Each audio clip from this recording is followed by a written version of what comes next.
Hi friends, welcome to Aran's kitchen. எப்போதும் இட்லி தோசை அந்த மாதிரி டிஃபனே செஞ்சு எரிச்சலாக இருக்குங்களா? இது மாதிரி ரவையை வச்சு ஒரு சூப்பரான டிஃபனோ அல்லது பிரேக்ஃபாஸ்ட்டோ செய்யலாம். வாங்க எப்படி செய்யறதுன்னு பார்க்கலாம். வீடியோக்குள்ளே போவோமா?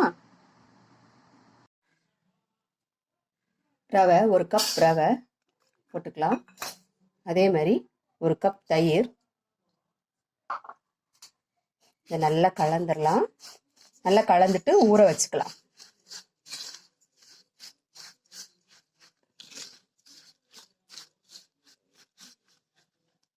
இன்னும் கொஞ்சம் தண்ணி சேர்த்துக்கலாம்.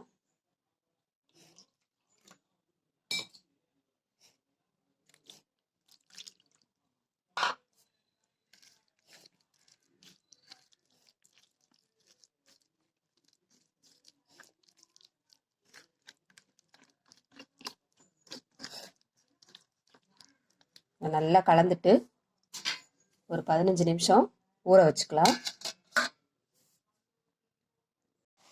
ஒரு 15 நிமிஷம் நல்லா ஊறிடுச்சு. இதில் பொடியாக நறுக்கின வெங்காயம், பொடியாக நறுக்கின கேரட், ஒரு சின்ன துண்டு தக்காளி, இஞ்சியும் பச்சை மிளகாவும் க்ரஷ் பண்ணது கலந்துக்குருவோம்.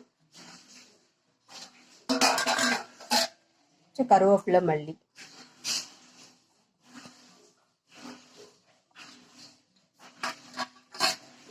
இது எல்லாத்தையும் நல்லா கலந்துக்கலாம்.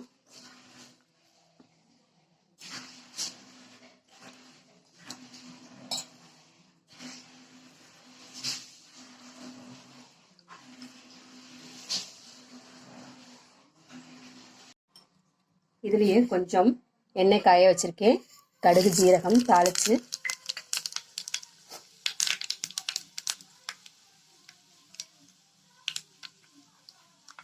இதில் ஊற்றிக்கலாம். அதையும் நல்லா கலந்துடலாம்.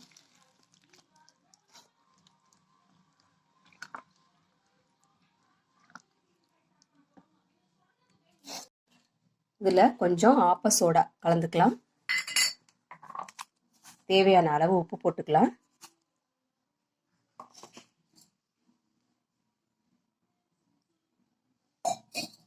அதையும் நல்லா கலந்து விட்டுறலாம்.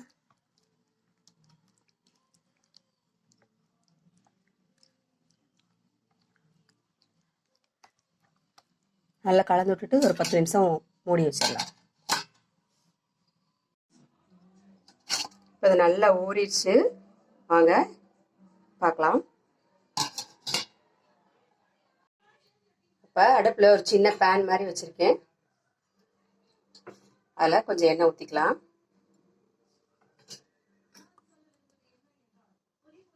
நம்ம கலந்து வச்சுருக்க மாவை அதில் ஊற்றிக்கலாம்.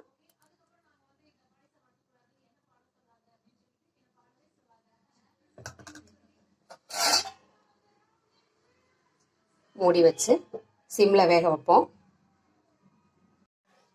ஒரு பக்கம் நல்லா வெந்துருச்சு. அதை திருப்பிக்கலாம்.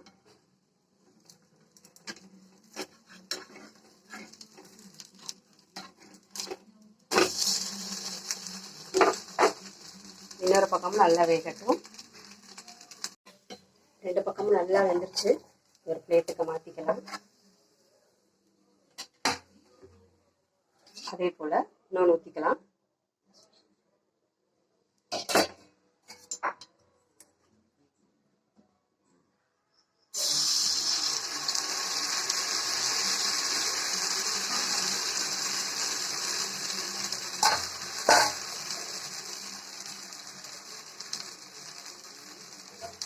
மூடி வச்சிடலாம்.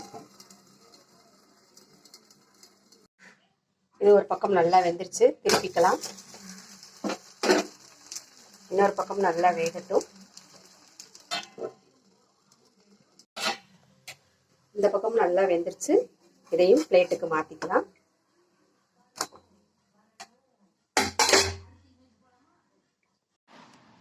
அவ்வளோதாங்க.